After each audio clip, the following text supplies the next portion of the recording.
الرحمن الرحيم. الحمد لله والصلاة والسلام على رسول الله صلى الله تعالى عليه وسلم. ربنا أرنا الحق حقا وارزقنا اتباعه وأرنا الباطل باطلا وارزقنا اجتنابه. ربنا آتنا في الدنيا حسنة وفي الآخرة حسنة وقنا عذاب النار. برزانم لا برصون ودو بيان علامات حسن الخلق كيش نعوين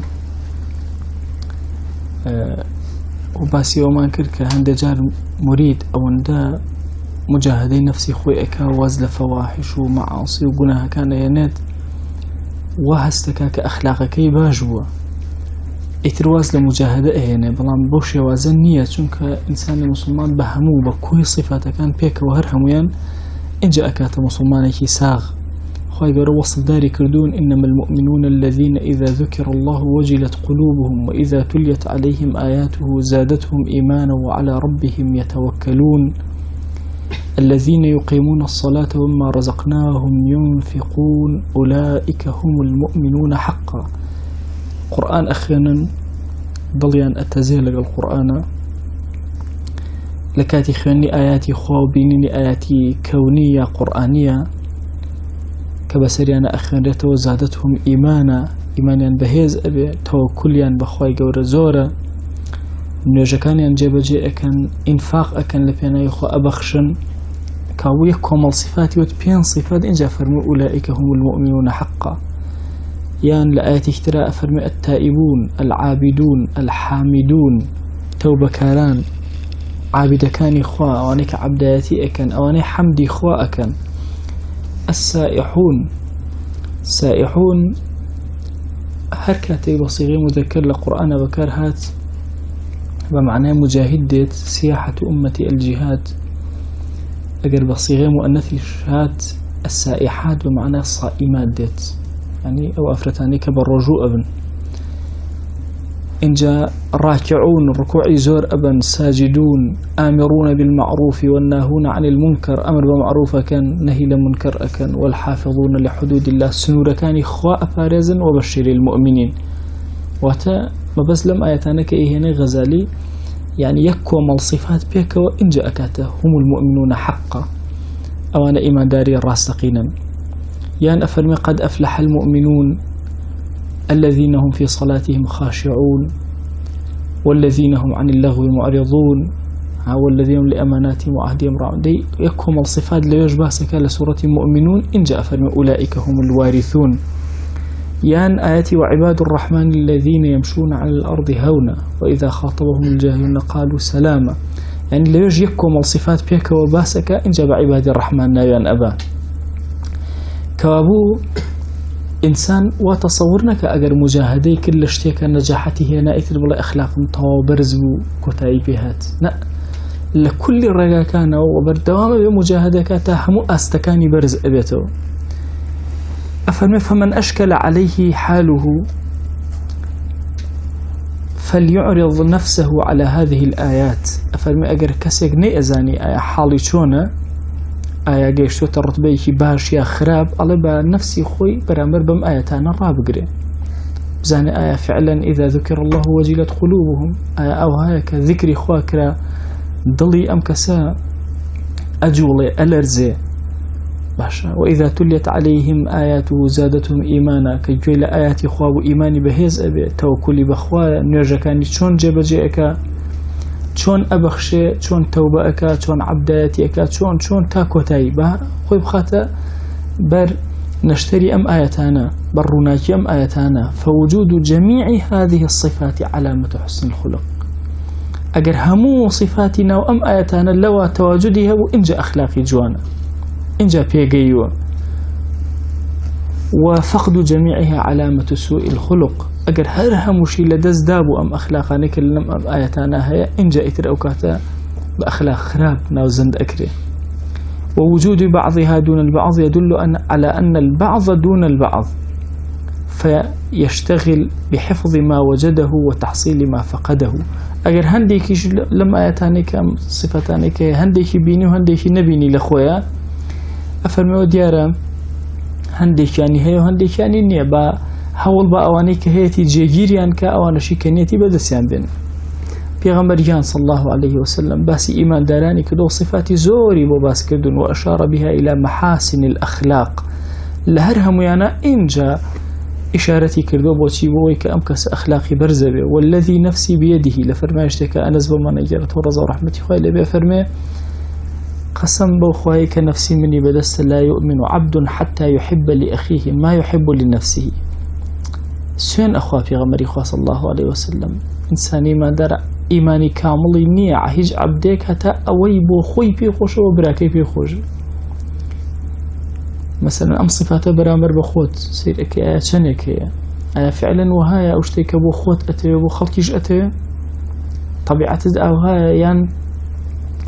ئەوەی کە بۆ خۆت ئەتەوێ زۆر جیاوازە لەوەی کە بۆ خەڵک ئەتەوێ؟ یان فەرمایشتێکی تر ئەفەرمێ ئەبوو هورەیرە بۆمان ئەگێڕێتەوە هل الصحيحين هاتوا بخاري مسلم أفرمي من كان يؤمن بالله واليوم الآخر فليكرم ضيفه بارز لم يوانا كي بقرين جاري كثير أفرمي ومن كان يؤمن بالله واليوم الآخر فلا يؤذي جاره بآزاري دراوسة كي ندى هل لو فرماشتا أفرمي من كان يؤمن بالله واليوم الآخر فليقل خيرا أو ليصمت باش بڵێ یا بێدەنگ بێ باش بڵێ یان بێدەنگ بێ بێدەنگی جۆرێکە لە جۆرەکانی عیبادات هەر خۆی بۆ خۆی بۆیە لە فەرمایشتەکە ئەفەرمێ کابوو لە دوو صیفەتە کەسی موسڵمان یان ئەوە تا باش ئەڵێ یان ئەوە تا بێدەنگە بێت لەو دووە تەجاوز ناکرێ موسڵمان بێت و خراپ بڵێت یان بێدەنگ ئەبێت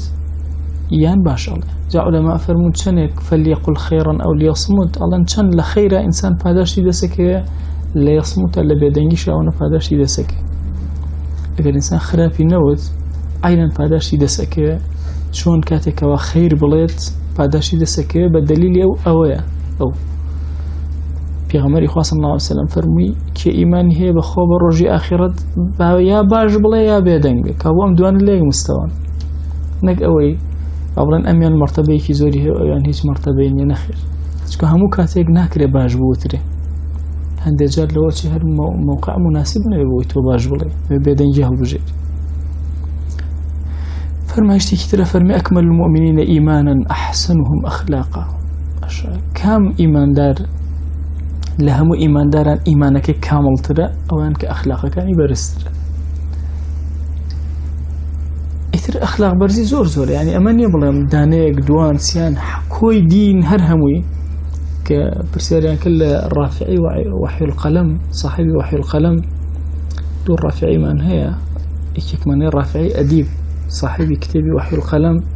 وتیان دینمان بۆ کۆکەرەوە لە دووشە فەرمی ئینەه ثەبات الأخلاق دین بریتێ لە دامەزراندنی ئەخلاقەکان إنما بعثت لأتمم مكارم الأخلاق أو أخلاقەکان ڕاگرن یا تەواوکاریان بم ئەفەرمێ یەکێک لە جۆرەکانی ئەخلاقی بەرز بریتێ لە احتیمال الأذى هەڵگرتنی ناڕەحەتی بەرامبەر یعنی تحملکردن و قبولکردنی ئەو عەزیەتانەی کە بەرامبەرەکە ئەدات پێغەمبەریان صلی الله عليه وسلم عربيك هات جبز رداء النبي صلى الله عليه وسلم حتى أثر حاشيته في عاتقه صلى الله عليه وسلم عربيك هات تون عباكي في غمري خواه صلى الله عليه وسلم راوشان رايكشا حتى وكو حاشية عباكا جيربو لملي في غمري خواه صلى الله عليه وسلم أثري لقردني في غمري خواه صلى الله عليه وسلم دركوت إن جاء بدنجي برز يا محمد مر لي من مال الله الذي عندك أمر بكبا لو ماليك خوا خسيت بردستو بمدنيا وتلا زكاة فالتفت إليه رسول الله صلى الله عليه وسلم ثم ضحك ثم أمر له بعطاء سيري كرد بيكني وبيشي بخشي بينما زور بالشوازي كي تند زور أولا قال في غمري خوا صلى الله عليه وسلم تعاملي كرد وكان إذا آذاه قومه قال اللهم اغفر لقومي فإنهم لا يعلمون كاتي قومك آزاريان أدا عزيتيان أدا أو دعاي وأكردن خواجان هدايتي قومكم بدتك أوانا نزانا ويسي قرني طبعا لا يخو من رأي ويسي قرني أصلي وشكا ويسي قرني كاتي كمنال برداران يعني أكرد هاواري كره براكانم أجر هر بردم لي أدن فرموني بالصغار لئلا تدموا ساقي فتمنعوني من الصلاة.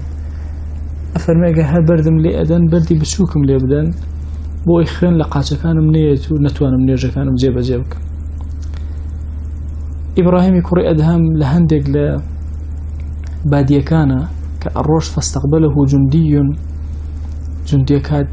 برانبري وستا فقال أين العمران؟ كوا عمران كوي أوداني كوا فأشار له إلى المقبرة. أوج إشارتي بوكر فرمي أو مقبرة أوي أودانا شوين يجيان أوي فضرب رأسه فشجه كابرا جندكش أوندا بتاقته بفرمي داي للسري سريش كان. فلما أخبر أنه إبراهيم جعل يقبل يده ورجله الله دعاء ويك سريش كان الله بيانوتي وإبراهيم يكون أدهم جعل الدسي شقاتي في ما شكل. قال إنه لما ضرب رأسي سألت الله له الجنة. إبراهيم فرمكاتك إبراهيم يكون أدهم كسريش كان من دوام كنتم خوايا بخرنا وبهشتوا لأني علمت أني أوجر بضربه إياي فلم أحب أن يكون نصيبي منه الخير ونصيبه مني الشر. أفرمتك أمزاني بولي داني وكلمني دا أجرم دسكي حزم نكر خوم خير مدسكي أو شر دسكي بوي داوم كر خوي قولي بخاته بهشتوا. ما بس همو أمان احتمال الأذى قبول كردني عزيتي بران بركان واجتاز بعضهم في سكة فطرح عليه رماد من سطح فجعل أصحابه يتكلمون فقال من استحق النار فصولح على الرماد ينبغي له ألا يغضب. أفرمي هندق لبيو باشكان بسكيكا بشينك تيبريون أفرمي هندق لخولميشيان كر بسريانا لسربانيك إنجا حاولا كان توربون قسيان أكر أو فرمينا ليقران أو كسيكا مستحقي آقر بيه كبشتنا آقر الرماد خولميش بو أو باشا بكرة السريج كآقرك خفائك أي شارته أبيت ورجنا به واتا إما مستحقي آقرين خولميش بكرة بسرمان أبيت وربي. فهذه نفوس ذللت بالرياضة أمانكم الله نفس زليل كراون بهويسي وبهوي تمرين زورة أو دي تمرين كدو لسر أخلاقي برستاقي شتا أو رتبة. فاعتدلت أخلاقها أخلاق كان رغب ونقيت عن الغش بواطنها ناخي باطني باكو بيقاد يكزر غش خيانتي تيانبو. فأثمنت الرضا بالقضاء بربو مكي وكاتب وتشي حرشتك بلايك حتى ريتك دوبي رازيبو. ومن لم يجد من نفسه بعض هذه العلامات التي وجدها هؤلاء فينبغي أن يداوم الرياضة ليصل فإنه بعد ما وصل. أجر كسيك هسي كلن أم علامتان اللوانية عندك لم علامتي أم بيا وجوران لما دزناك أو ديار زؤري ما والتمرين بهر تمرين كهتاوك وأجات أو مرتبة برزيك احتمال الأذى قبول كاتك وبرامبر كان إخرافيك برامبري أكن كوابو إما كي بزانين كاتك أخلاق من برزبو أبي كوي أخلاق كان حسكين كوالا إما تواجده نك أخلاقك ودوان شو إما معناه هميشه كسير أكي كومال الأخلاق كان لتويا رواوة وزوري جباش بلام هندي كتري زور هند كوالا تويا نية ويا أبي بردوهم لهولابين ويا علاماتي حسني خلق زيادة اللي إما الرنق باتو أو أخلاق برزانتي همانا بتشنج ليرة وغزالي باسي منال إهانة آراوة كمنال شن بيويسي بباوكو دايكتي بو إلى السرطاي جياني وفيري أخلاق برزكاني بكان. أفرمي فصل في رياضة الصبيان في أول النشوء تمرين كردن بمنال لسرطاي قوربون وقشة كردني تأمنال لسر أخلاقي برز دا أمزري. أفرمي أعلم أن الصبي أمانة عند والديه وقلبه جوهرة ساذجة. أفرمي بزانك منال أمانتي خوي لا دايكو باوكي ودليشي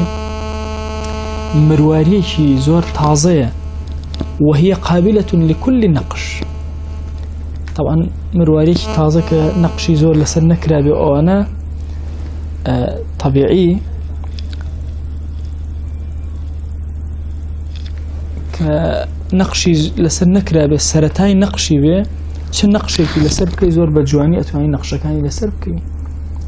فإن عود الخير نشا عليه لسر خير تعويدك لسر خير هول دار رايبيني لسر خير إثل لسر أو قبر أبي وبرزبه وشاركه أبواه ومؤدبه في ثوابه دايكو باوشي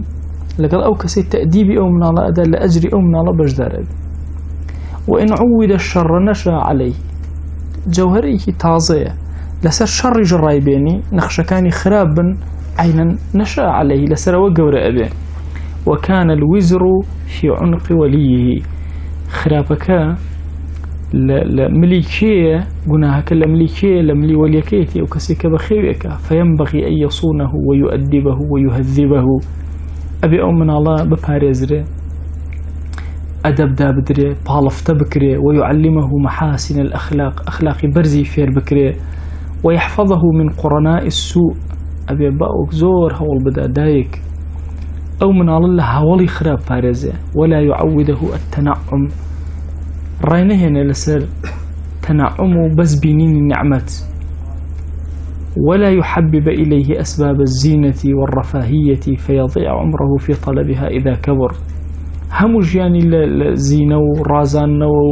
أو أن دوايك قورج وهم عمري لو أسرف به ومسائل التنعم ومنال هميشه منال أبي فير بكري أم ناجي بأوي بخوا أخوا بوي بجي طبعا هر منالك بتشوف بينا برسياري ليبك ولا تو أخوي بوي بجي يا أجي بوي بخوي أو تصوري وهاك أجي تنها بخواردن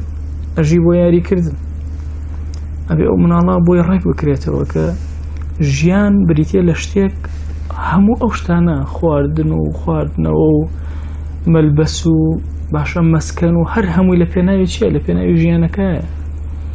بوي بجي بتواني أخلاقي برز لخويا برواني وبتواني همتي كي قوري هبي لخزمتي عندي خويا تو تصور كان من الله إما استا مشغول أكين بس شيوا أي زور كات لبردم إفلام كرتوني أكو لبردم تلفزيوني كحمو كاتو عمري من الله كأفوتي دي بينما أبي أو من الله الرأب يعني مشغولي كي خزمت كاري بيبكي تصور كان لزمان يبوني خلافة إسلامي وأنا منالي بسك الله إسلام ومن الله كان لقركة نازم تشيب كان يعني سوار شاكي شر شمشير تيراندازي دس راسي همي أوانا لمنالي وسوار شاكي من الله كان فيربو إنجا سباحة ملا مثلا في غمري خواه صلى الله عليه وسلم لفرما يشتكى فرما كان فيري تشنين كان ضعفي كتير رواياتك وكرة كانش فيري سباحة الرمايتك يعني غزل بو كتشكان تشنين بو كتشكان أميش بو شيبو مسائلي هيزو توانان لقنجكان أبوي نتبي أو من الله وتصورناك جيان بريتيا تنها للتنعم لخو رازان نو لسفري جوان رازان نو تنها أما نبت أوش مشتيكي زور قوري بس أبدأ أكو باوكو ومنال زور بزحمات يعني يك الروجي غافل كردني منال كات ما نجيك إشي إبتا أو روجي قربو أكيد أو عند زحمت يعني يك الروجي غافل كردني بما نجي إجابة قربو أكيد بل ينبغي أن يراقبه من أول عمره حل سرة جيانو مراقبك فلا يشتغل في رضاعه وحضانته إلا امرأة صالحة متدينة تأكل الحلال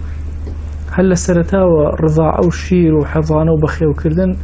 بدأ تدسي أفرتك صالح ديندار كحلال خوربه فإن اللبن الحاصل من الحرام لا بركة فيه أو شيريك ولا حرامه دزجير أبي هيج بركة كتانية فإذا بدت فيه مخايل التمييز وأولها الحياء أفرمي هر أوان دا أمن الله في يعني تمييزي بو دروزو زاني باشو خراب كامية إذا وردو دا تشاوي كرايا هر لو كاتوا يكسر فيري حياة وشرم أكري بيش هموشتك وذلك علامة النجابة باش إثلو درك من الله من الله النجيبة من الله كبو عند سودي أبي وهي مبشرة بكمال العقل عند البلوغ أجر حياة وشرمي هبو من الله إثر أو مجتبخش كي زور جوري كلكاتي بلوغة أم من الله عقل أبي زور فهذا يستعان على تأديبه بحيائه حياء كزور هاو كارتبي بوي أدبي أم من الله داب دي دواتر وأول ما يغلب عليه من الصفات شره الطعام خراب ترين جورق لصفات يا سرتهي صفات خرابة كان لما نالا شره الطعام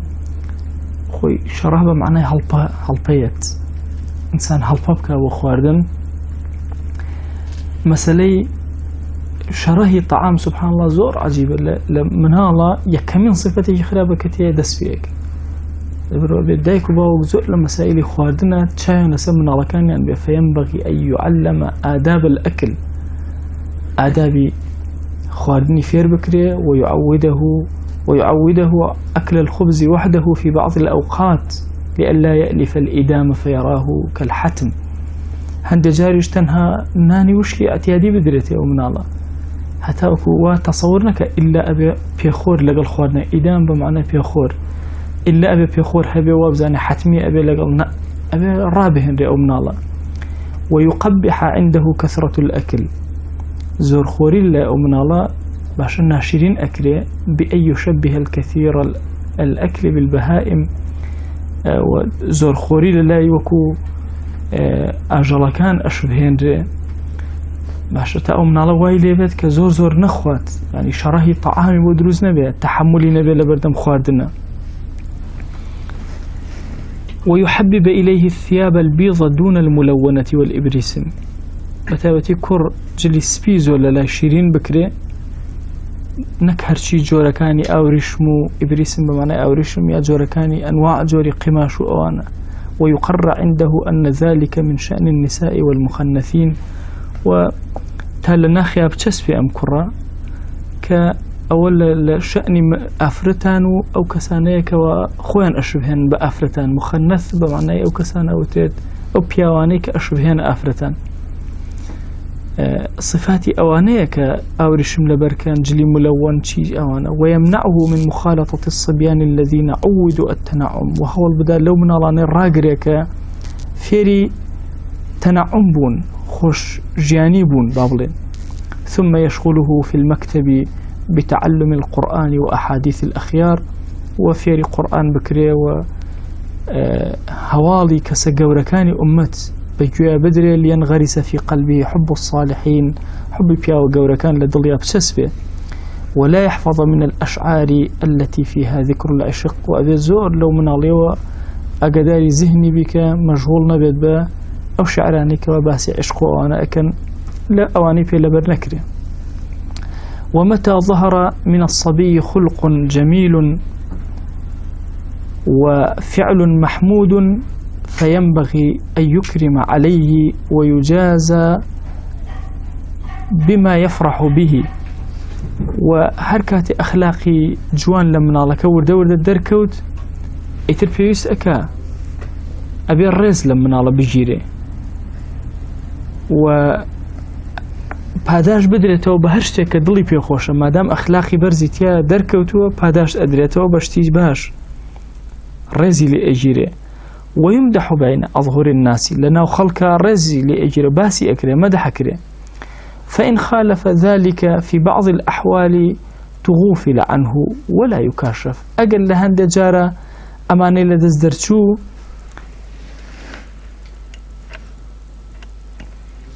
أماني لدزدرشو هندي هلا وكم وكري وأواني كرد تغوفل جوي نادرة يعني مرجني هم مجاري بس سر من الله كوبيد مثلا هر هلا يشكل أو بوشكل أو بوشكل لا هند جار تغوفل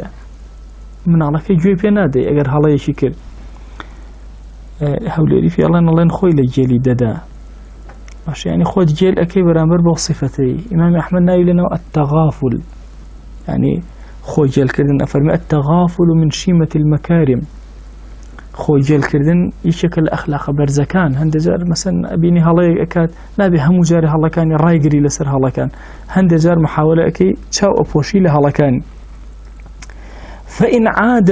عوتب سرا أجر دوباري كردوا بنهيني عتاب أدري نكبة أشكره بنهيني سرزنشت أكره وخوف من اطلاع الناس عليه وأيترسيني بويك أجر خلق بما بزاني باشا وكشف بي لنا وخلق دعائي لبريه ويخلق مدحك زمت أكا خرابد الله ولا يكثر عليه العتاب لأن ذلك يهون عليه سماع الملامة نابي الزور سرزنشتي من الله البكري سوكا وايليد إثر بلاي وآسانا قال له مشي بكي يناداتي وليكن حافظا هيبة الكلام معه أبيها والبدري قصة هيبتي قصة لله أو من الله راجير بكري بوي حرمتي قصة الله بمنه وتأثيري لسردابني وينبغي للأم أن تخوفه بالأبي وينبغي أن يمنع النوم نهارا أبي هول بدا أو دايكا هند جار بباوكي بيترسينه وينبغي أن يمنع النوم نهارا هند جاريش بابرين هول بدن كمنع بكن بالرجاء نخوة فإنه يورث الكسل أو من الله تملأك ولا يمنع النوم ليلا وللشوان منعينك لو محاولك إنه يلي بخوة للشوان بإسراحتك بالرجاء نخوة ولكنه يمنع الفرش الوطيئة لتتصلب أعضاؤه أبي هو البدري فرشي زور وطيء يعني زور نرمشلو قورة بابلين لو أنا منع بكري بوشي بوي لا شيء بهز به ويعود الخشونة في المفرش والملبس والمطعم وأمن الله رابهن إلى سر زبريتي هم لجلو برقة هم لفرشة كبوراء آخر هم لخواردنا ويعود المشي والحركة والرياضة لئلا يغلب عليه الكسل والرويشتن بريه باشا جولة كردن رياضة كردن تمرين كردن بو يتمالي بسريا زالنا به ويمنع أن يفتخر على أقرانه بشيء مما يملكه أبواه أبي هميشة أو من الراب جيري بسر من علاني ترى بخوي دايكو باوشو خوي بقور النزانة بخوي بسر قاتشكاني خوي بوسي أو بمطعمه أو ملبسي يا بخوي جليا وخوي بباشتر بزانة يا بخوي خواردنوا ويعود التواضع والإكرام لمن يعاشره هول أدري أو من الله فيري تواضع أكري فيري الرز لهر كسك ومعاشرة من الله كالقل يبجي أبي أمن الله الرزي اللي بقري ويمنع أن يأخذ شيئا من صبي مثله أبي هول بدري فيري أو بكريك بهيش وزشتيك لمنالك نبا كهاويني خويتي ويعلم أن الأخذ دناء ورقرتني شد لخلق سكايتية نفذ نزمية وأن الرفعة في الإعطاء قوريلة بخشندية ويقبح عنده حب الذهب والفضة ناشرين بكري لبيشاوي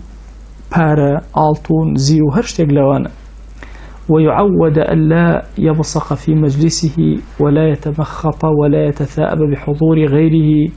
ولا يضع رجلا على رجل ويمنع من كثرة الكلام أمن الله بفير بكري لما جسات فنكات لوتي باق نكات ولا مجلسة و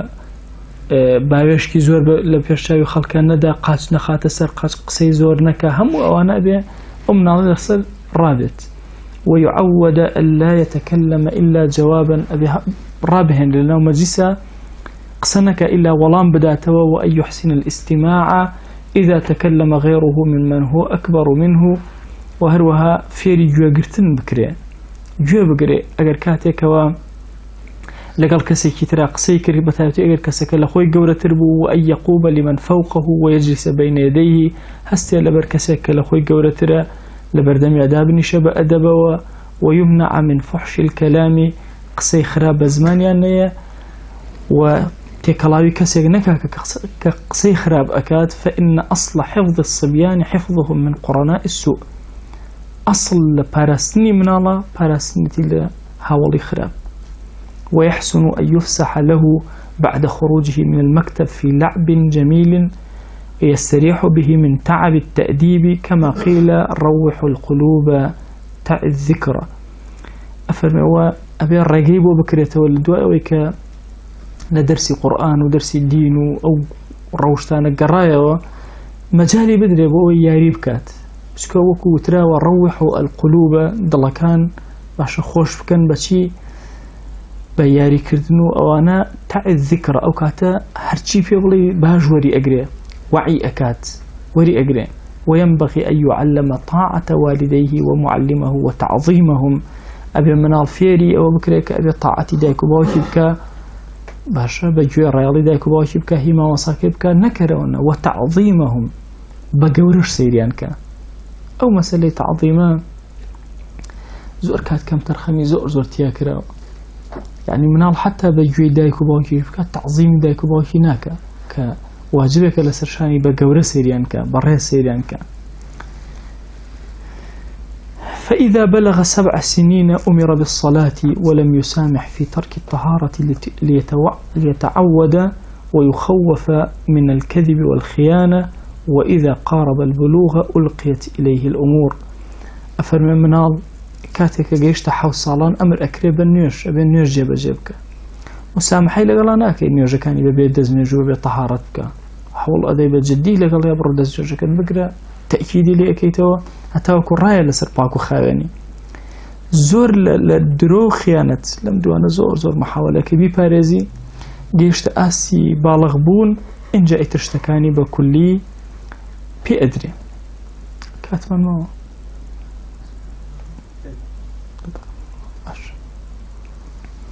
واعلم أن الأطعمة أدوية إن جاء بزانا خواردنا كانوا كدواوان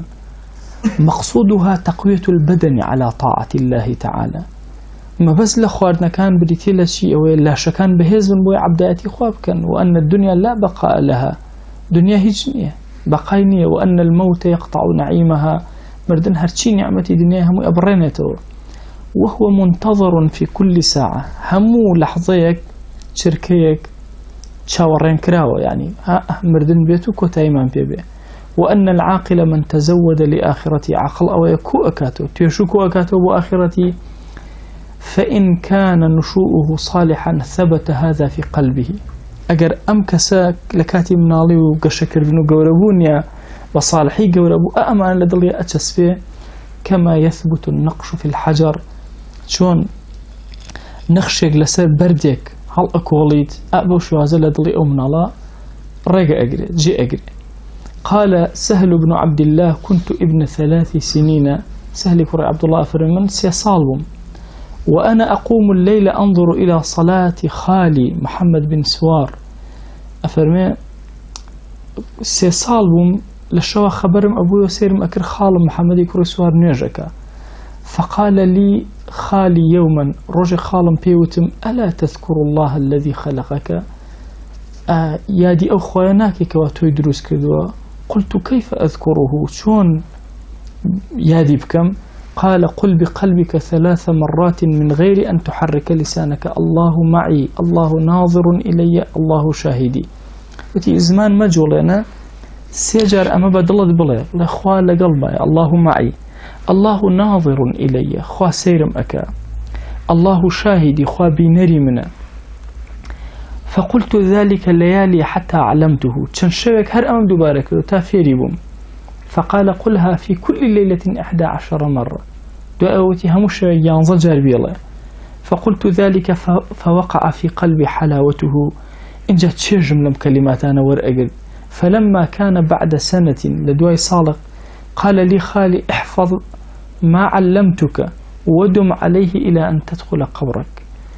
الله بيه وتموتي بردوان بلسر أوا جوان لبريكا بردوان بلسر يتا أوخن قبر. فلم أزل على ذلك سنين چندين سال بسر أم قسانات يبريوا، فوجدت له حلاوة في سري استجل بنهاني خوماك أو كلماتنا علم تشجي لي ورقلم. ثم قال لي خالي يا سهل من كان معه الله وهو ناظر إليه وشاهد عليه هل يعصيه؟ إن شاء الله دوات چندين سال چه جملة كلمات أنا ورقل خالم بيوتم أي سهل أجر يشي خواي لقلابي وخوا سيري كاو سيري اشتكاني همو ببيني آية قناه أكات إياك والمعصية أجر لي قناه نكي.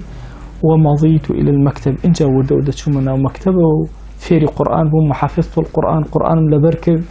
وأنا ابن 6 سنين أو 7 حوص صالهم ياش صالهم قرآن لبركب. ثم كنت أصوم الدهر وقوتي من خبز الشعير ثم بعد ذلك كنت أقوم الليل كله وقوتي من خبز الشعير. إن جاء فرمي من همو صال بالرجوع معصوم الدهر همو أوشك هم بوتنها توزنان الجوم هبو همو قوتي من أو نو. إن جاء فرمي الشوان حرهمو حتى بانين أخوتم شوم زندو أكرد. إن جاء فصلي كنوية فرمي بزانا أو كسي من شاهد الآخرة بقلبه مشاهدة يقين أصبح بالضرورة مريدا لها زاهدا في الدنيا. والله أو كسي آخرة ببيني بتشاوي يقين إتلا ناخيا أما تسفيه زاهدة لدنيا مريدة كزور خالصة. فإن من كان معه خرزة فرأى جوهرة نفيسة لم يبقى له رغبة في الخرزة. كسي مريكي هبه لقل أمورواك هيتي جوهريكي زور قران بهاشي هبه هيج رغبتيكي ببو يسيري ميروك أو مروب كاس رغبتيكي نابع جوهريكي جواني هبه مرواريكي زور قوري لبرد سابه. فإذا قيل له بيعها بالجوهر أسرع إلى ذلك. أغير كسيك يبلا بلا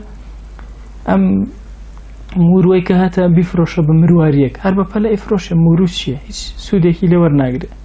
واعلم أن من رزقه الله تعالى الانتباه لذلك فإن عليه لسلوك الرياضة شرطا لا بد من تقديمه ومعتصما لا بد من التمسك به وحصنا لا بد من التحصن به. إن جاب زانا أو كسيك أخوي قورا رزقي دابتي رزقي انتباه تشاو كرنو تشاو روشني دسكا الرياضة كردن شرطك دا أنا للسر خوي يعني إلا أبي أم شرط اللي جابجي كردبي باشا بشتوينك إلا أبي دسي بيو قرتبي قلايك دروسك إلا أتتنا أو قلايو شرطك تشيه أو شرطيك دائنة تشيه أو بشتوينة تشيه أو قلاية تشيه. أفرمي شرطك رفع الحجاب بترك الذنوب أو يكا واز لقناها كان يعني حتى وكو باشا تشاو كان الروشن أبنو تشاي بصيرتي تشاواني سرمانا تشاي بصيرتي. والله إنسان واز لقناها كان يعني واز لقناها كان يعني تاخوي قولة تشاي بصيرتي أكات زور شد أبيني زور شد كخلق هستي بيناك وهستي بيك أي بشتوانك تشيه معتصمك فشيخ يدله على الطريق لألا يختطفه الشيطان في السبل. أو يك الشيخ يخوا دزجير أكا أو ندل سر الرياضي خوي بردوام أبيك بهوي أو باريس راو أبي لو يك الشياطين كان اختطافي كانوا بيفرن. أما الحصن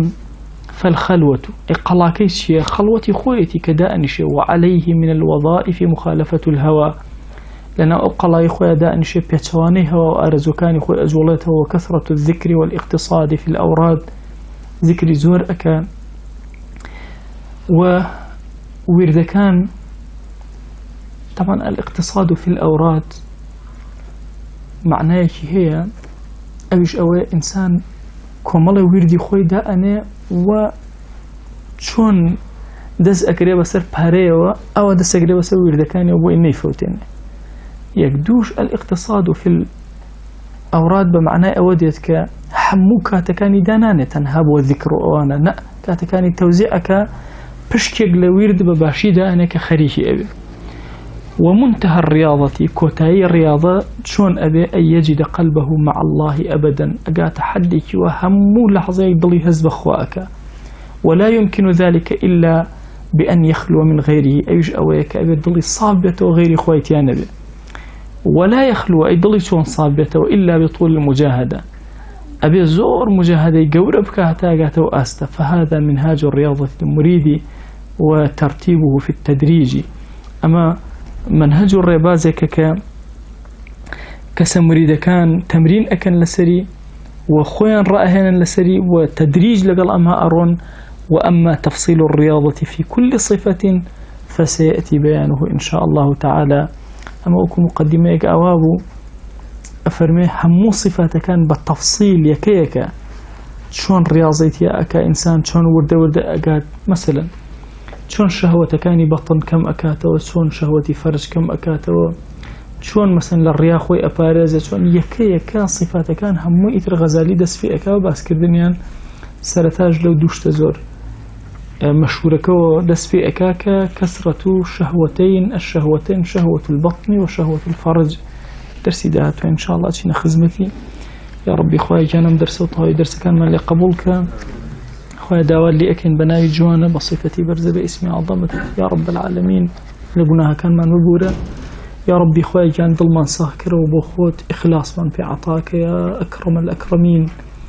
يا ربي خواهي جان قناهاني كردومان بأشكر عفو مانك قناهاني كردومان وفنهان عفو مانك خواهي درقا كاني خير بسرمانا ولاك يا ربي خواهي جان قرفتي كيشيك من هيبو من شار سرك يا ربي خواهي جان هلوك مكريك من هيا عفو مانك هداية من زيادك يا رب العالمين بمن جرى لو كسانيك وهم غميا بريتي لإصلاح نفسي خويا بمن جرى لو كسانيك هول أدن بوي نفسك كان ينباكنا وروحك كان ينباكنا يا ربي خواهي جان دل آرام منك روح آرام منك مال آرام منك ولات آرام منك يا رب العالمين يا ربي خواهي جان بهوي قناها كان مانا عقوبة من مدى يا أكرم الأكرمين خواهي بهوي قناها كان مانا عقوبة من مدى يا أكرم الأكرمين يا ربي خواهي جان هلوك مكري من زور زورا بلام أميد من بتو زور يا رب العالمين خواهي جان عفو من بكا يا ربي خواهي جان أخلاق خرافة كان لنومنا مهي الله أخلاق برزة كان تيامنا بتشينا بمن جرى لو عبدانيك توليان راضيت خواهي لمن راضيبة خواهي لمن راضيبة خواهي جان سلامي أما جسي أما بحضوري في غمري خواه صلى الله عليه وسلم بقينا يا ربي خواهي بمن جرى لو عبداني في غمري خواه صلى الله عليه وسلم ضليان في خوشك ممن جرى لو عبدانيك ابن سبب آزار وفي غمري خواه صلى الله عليه وسلم يا ربي خواهي لقناه دايك وباك من نبورة لقناه خزمك سكار من نبورة لقناه براو خشكان من نبورة لقناه مردوكان من نبورة عاقبة من برخيرك يا ربي خواهي سرفرازي أم دنيا أو دنيا منك خواهي سرفرازي أم دنيا أو دنيا منك خواهي سرفرازي أم دنيا أو دنيا منك